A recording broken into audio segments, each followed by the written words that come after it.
안녕하세요, 뻑겁니다. 오늘도 저녁까 현재까지 굉장히 많은 의문점이 있는 사건이 바로 찌양 사건이고, 그 중에서도 찌양 전 대표가 왜 그렇게까지 했을까라는 의문도 있었죠. 그래서 전 대표 유서에 대한 궁금증이 많았는데, 이번에 JTBC와 J컴퍼니라는 정치 채널에서 유서를 공개했습니다. 일단 그 전에 사건을 구체적으로 말해보면, 찌양 전 남자친구 이모씨 민형사 소송, 그 우리가 알고 있는 전 남친의 악랄한 범죄 행위에 대해서 찌양 측이 고소를 했던 거예요. 근데 비밀 유지 등 조건부 소송 취하. 근데 전 남친이 찌양 과거에 대해 비밀 유지를 해주는 조건으로 찌양 측이 합의를 해준 거죠. 구제역 협박 메일 발송. 그런데 그 사이에 최 변호사가 뜬금 구제역에게 제보를 한 거야. 그러니까 구제역이 그 내용을 갖고 찌양에게 협박 메일을 전송한 거죠. 그래서 소속사는 아니 불과 몇 개월 전에 비밀 유지를 하기로 했고, 구제역의 협박 내용들이 전 남친 측밖에 모르는 내용들이다 보니까 이건 빼박 전 남친이 유포한 거라고 생각해서 찌양 측 합의하기로 이씨 재고소. 그러자 전 남친과 그의 어머니가 동반으로 그렇게 살자를 한 거죠. 그러니까 얼마나 억울하면 어머니와 동반으로 그런 결정을 내렸을까라는 의문이 있었던 거예요. 근데 이번에 유서가 공개됐는데, 일단 JTBC 내용을 보면 찌양 전 연인의 책임 돌림 변호사, 고인 유서본이 상반된 주장. 현재 최 변호사의 입장을 보면 이 씨가 불러달래 억울함 풀어줄 구제역, 제가 그래서 전화한 겁니다. 의뢰인이 결정한 사항, 이러면서 전 남친이 구제역에게 전달해달라고 해서 본인은 변호사 된 입장으로서 전달만 했다고 주장하는 거예요. 그리고 현재 그 사람은 죽었으니까 항변할 수가 없는 상황이죠. 근데 이번에 유서인 뭐가 나왔냐? 이모씨 유서 최 변호사님께 제가 찌양의 과거를 말하고 다녔다는 상대방의 주장에 의하여 편지를 남긴다. 방 밖으로도 못 나갔는데 찌양의 과거를 말하고 다녔다는 건 말이 안 된다. 삶을 마무리하는 지금도 상대방 과거를 차마 적지 않는다. 이렇게 전 남친은 죽는 그날까지도 찌양에 대한 비밀 유지를 하고자 했던 사람이에요. 근데 이런 사람이 자기 변호사한테 찌양의 과거를 폭로해달라고 레카한테 요청을 한다? 말이 안 되는 거지. 그러니까 보면 최 변호사는 그냥 지 마음대로 여기저기 레카들한테 폭로를 한 거야. 뭐 이게 공익적인 성격을 띠고 있다면서. 이게 어떻게 보면 변호사가 의뢰인을 죽인 거나 다름없어요. 지 의뢰인이 비밀 유지 계약으로 얽혀 있는데 뒤로 몰래 다른 레카들한테 비밀을 다 풀어버린 거니까. 그래서 본인 의뢰인이 억울하다면서 어머니와 살자를 한 겁니다. 그래놓고 씨발 지가 무슨 뭐 복수를 한다니 뭐니 하면서 방향제를 팔아달라고 요청을 해.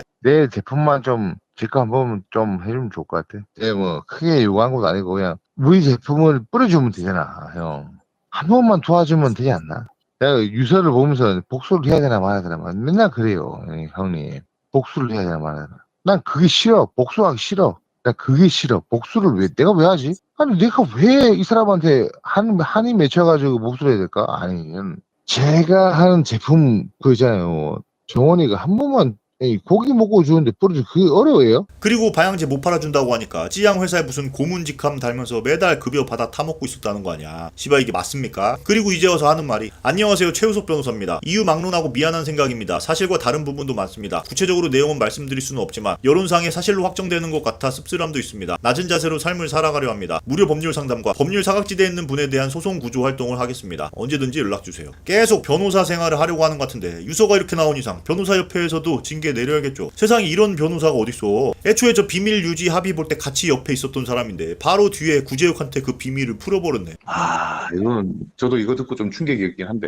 네. 그럼 그 비밀 유지에 책임을 지고 있는 의뢰인은 좆되는 거잖아. 그러니까 의뢰인에 대한 의무를 버린 거예요. 자, 그리고 유서의 원문이 공개가 됐는데 최 변호사님 편지를 남깁니다. 합의금 이외에도 광고 진행 후 수금이 되지 않은 4건에 대해서도 수익 배분 없이 전액 지급하라는 것이 있었습니다. 내용과 같이 업체로부터 광고 대금을 지급받아서 상대방에게 지급하라는 조건이었습니다. 업체로부터 아직도 지급받지 못한 광고권도 상대방의 독촉과 이미 합의까지도 상대방이 다 해주었는데 합의서 이행에 차질을 줘서 뭐 하겠는가 하고 우선 선지급하여 합의서 내용을 모두 이행하였습니다. 선지급한 시점이 3월입니다. 받을 돈 다 받았으니 주기자 의도한 것이 아닌가 생각도 듭니다. 전 아시다시피 상대방과 합의 후 모든 것을 다 잃고 인생 또한 나락으로 떨어졌어도 제가 잘못한 것들이 크고 반성하고 두려워했습니다. 지난 5개월간 죄책감과 두려움이 떨었습니다. 심각한 정신적 붕괴로 집 밖으로 나간 것도 손에 꼽습니다. 너무 힘들어하고 두려워하고 정상적 생활이 조금도 되지 않으니 어머니마저도 서울까지 와서 곁을 지켜주시며 저를 돌봐오셨습니다. 완전한 폐인이 되어 있는 저를 보며 어머니도 힘들어하시고 저와 어머니 둘이서 지난 5개월간 2, 3일에 한 번 꼴로 통곡을 하고 눈물을 흘렸습니다. 그런 와중에서도 저도 어머니도 항상 이야기한 것이 상대방이 잘 되기를 진심으로 기원하여 주자. 저도 저와 상대방의 과거부터 만나온 나날들, 너무나도 많은 일들과 싸움이 있었지만 결국 제가 미쳐버려서 큰 잘못들을 했기에 이제는 다 끝난 마당에 조금의 원망도 갖지 말고 진심으로 반성하고 뉘우치고 상대방이 잘 돼서 행복해지기를 기원했습니다. 최근 예비군 훈련조차도 참석했다가 공황이 심하게 오고 사람이 많아서 무섭고 눈물이 쏟아져서 중도 퇴소하였습니다. 삶을 이어갈 수 없어 마무리하는 지금 상대방의 과거를 참아 마지막 유서에 적지 않습니다. 더는 분노와 싸움, 복수, 모든 분쟁이 다 두렵고 힘들어 떠나는 와중에 내가 죽으니 같이 죽어보자 그러고 싶지 않아서입니다. 제가 저지른 잘못에 대해서는 죽는 지금도 내 잘못은 잘못이고 반성하고 반성하고자 뉘우치기 때문입니다. 당사자가 죽었으니 그대로 밀어붙여서 유족에게는 유산을 뺏으려 할 확률이 높은 것 같습니다. 이런 상황이 발생하면 동생과 어머니를 잃은 상황에서 홀로 있을 저희 누나를 좀 도와주십시오. 부탁드리겠습니다. 이런 내용이 공개됩니다. 정리하면 찌양 측에서 이런 금액들을 빼앗아 갖고 난 나락을 갔다. 그래도 나의 잘못을 인정하기에 반성하고 힘들어했다. 지난 5개월간 어머니와 같이 힘들어했지만 그래도 항상 찌양이 잘 되기를 진심으로 바랬다. 삶의 마지막까지 찌양의 과거를 참아 쓰지는 않겠다. 근데 혹여 찌양 측이 유산을 뺏으려 할 수도 있으니 홀로 있을 누나를 잘 부탁드린다. 그러니까 여기서는 본인은 굉장히 억울하고 혹시 쟤네들이 유산까지 뺏어갈 수도 있으니 지켜달라고 최 변호사한테 부탁하는 거예요. 그래서 이 유서의 내용을 보고 찌양에 대해서 뭐라고 할 수도 있는데 우리가 생각해야 될 게 죽은 사람에 대해서 우리가 연민은 있을 수 있는데 항상 그 유서가 진실일 수는 없어요. 왜냐면 각자 오해를 하고 있는 상황이었죠. 전남친은 저 유서를 쓸 때까지만 해도 찌양 측 사람들에 대해서 난 비밀 유포를 하지도 않았는데 쟤네들이 일부러 모함해서 모든 걸 빼앗으려고 하는 사람들이라고 생각했던 겁니다. 그 옆에 있는 최 변호사가 비밀 유포를 한지는 꿈에도 생각 못하고 찌양을 굉장히 나쁜 식으로 생각한 거죠. 한편 찌양 측 입장에서도 저 2차 고소를 할 때까지만 해도 그렇게 흉악한 범죄를 눈감아주면서 단지 비밀 유지만으로 합의를 해줬는데 겨우 몇 개월 뒤에 바로 레카한테 유포해서 협박하게 만들고 모든 걸 떠벌리려고 하는 사람이라고 생각한 거예요. 그러니까 찌양 측에서 굉장히 세게 2차 고소를 시전한 겁니다. 결과적으로 찌양과 전남친 사이에 최 변호사와 구제역이 있는데 이것도 모르고 각자가 서로 굉장한 오해를 한 거죠. 그러니까 이 가운데 있는 구제역과 최 변호사가 이 사건의 원흉이라고 봅니다. 근데 구제역 입장도 들어보면 최 변호사가 전남친 변호사니까 최 변호사가 제보한 만큼 전남친이 제보했다고 생각을 해서 찌양 측의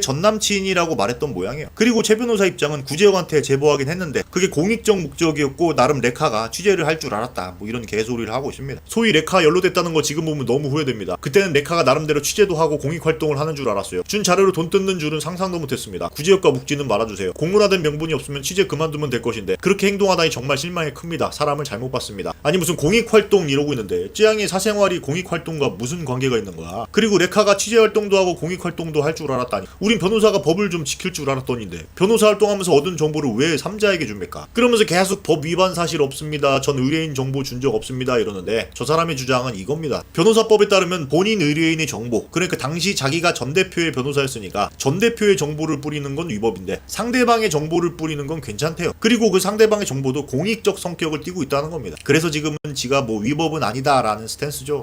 뭐 물론 이 사건을 크게 보면 당연히 전남친이 나쁜 악랄한 가해자, 찌양이 피해자인 건 변함이 없어요. 그래서 전남친도 잘못을 뉘우치고 있다고 유서에도 쓰지 않았습니까? 근데 이 살자 사건에 대해서만큼은 찌양과 전남친이 서로 굉장히 오해를 했고 그 오해의 원흉은 바로 최 변호사와 구제역한테 있는 거죠. 그러면서 결과적으로 구제역은 5,500만원 그리고 최 변호사는 지금까지 무슨 언론 대응 고문 역할 맡으면서 돈 받아 처먹어왔다는 거잖아. 솔직히 구제역의 5,500만원은 전남친이 죽을지 몰랐을 때 처음에 받은 계약금인데 최 변호사는 지 의뢰인이 죽은 그 뒤에 복수 운운하면서 방향제 팔아달라고 협박하고 그거 안되니까 고문 변호사 계약해달라고 하다가 결국 무슨 언론 대응 자문 계약을 따낸 거야. 자기가 그 사이에서 비밀 유지 퍼뜨려서 사람이 죽었는데 오히려 계약 따내고 물건 팔 생각만 하는 게 사탄이 아닌가. 어쨌든 오늘은 찌양 전남친의 유서가 등장하면서 다시 한번 이 사건의 원흉을 되짚어 보았습니다. 그래서 오늘의 한 주평 변호사 영구 퇴출